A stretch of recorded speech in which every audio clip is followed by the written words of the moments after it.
حزب اللہ اور حماس کے سربراہوں پر حملوں کے بعد اب اسرائیل نیتن یاہو کے گھر پہ ہونے والے حملے کے بعد اگلا حملہ پارلیمنٹ پر ہونے کا ڈر کھا رہا ہے۔ حزب اللہ اپنی پوری تیاری میں ہے کہ اگلا حملہ کتنی بستیوں پر اور کب ہوگا۔ نیتن یاہو نے اپنی رہائش گاہ کیسریا میں کچھ دن نہ رہنے اور کسی محفوظ پناہ گاہ میں چھپنے کا پلان بنا رکھا ہے۔ کیا حزب اللہ حماس کے نئے میزائل استعمال کرنے کی تیاریوں میں ہے؟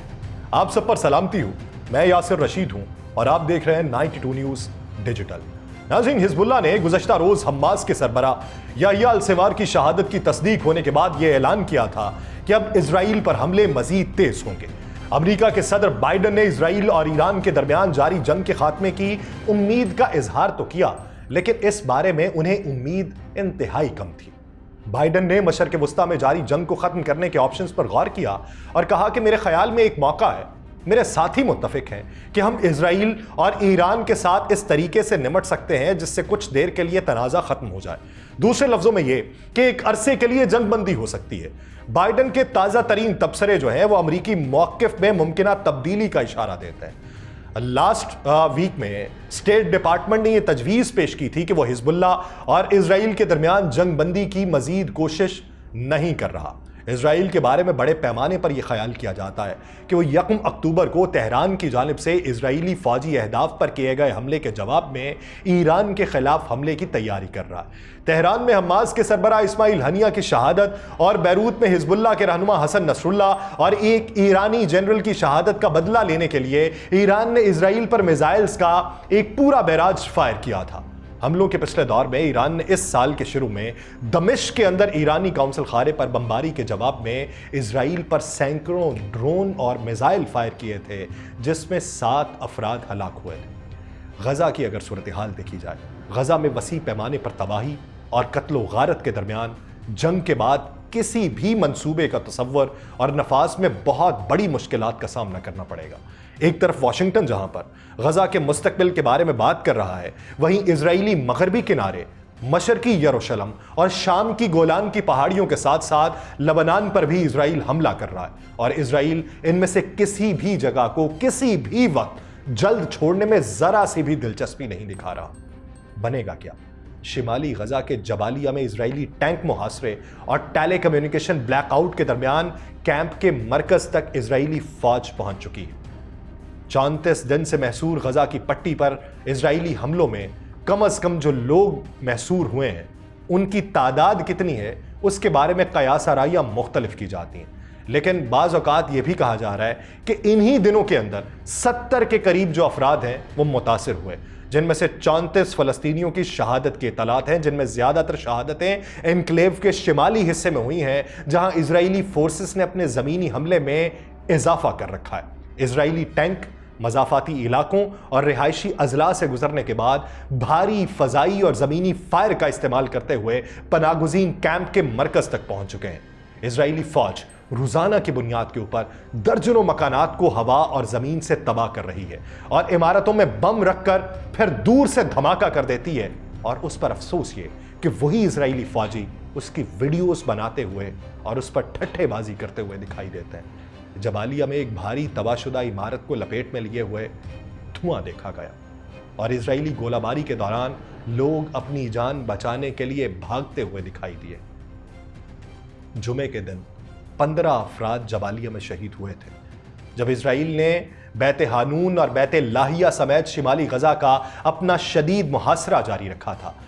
مواصلاتی سسٹم بند ہونے کی بھی اطلاعات تھیں، کیونکہ اسرائیلی فوجی گاڑیاں اور بڑی تعداد میں فوجی جبالیہ پناہ گزین کیمپ کی طرف کئی سمتوں سے پیش قدمی کر رہے تھے۔ اسرائیلی فوج نے یہ کلیم کیا تھا کہ اس نے جبالیہ میں 2 ہفتے پہلے اپنی زمینی کارروائی کی اضافت کے بعد جبالیہ میں اپنی افواج کی مدد کے لیے ایک اور فوجی یونٹ بھیج دیا ہے۔ جبالیہ غزہ کے 8 تاریخی پناہ گزین کیمپ میں سے سب سے بڑا کیمپ ہے اور بار بار اسرائیلی بمباری کی زد میں آتا ہے۔ اسرائیل کی جانب سے گزشتہ سال اکتوبر میں غزہ جنگ شروع کرنے کے بعد سے اس نے کئی زمینی حملے بھی کیے ہیں۔ جبالیہ اور قریبی قصبوں کے رہائشیوں کا یہ کہنا ہے کہ جب مواصلاتی سسٹم اور انٹرنیٹ بند ہوگا، ایمبولینس ٹیم کی امدادی کارروائیاں اور اسرائیلی حملوں سے متاثرہ لوگوں کی مدد جو ہے وہ کوئی نہیں کر پائے گا، تو کیا بنے گا؟ 4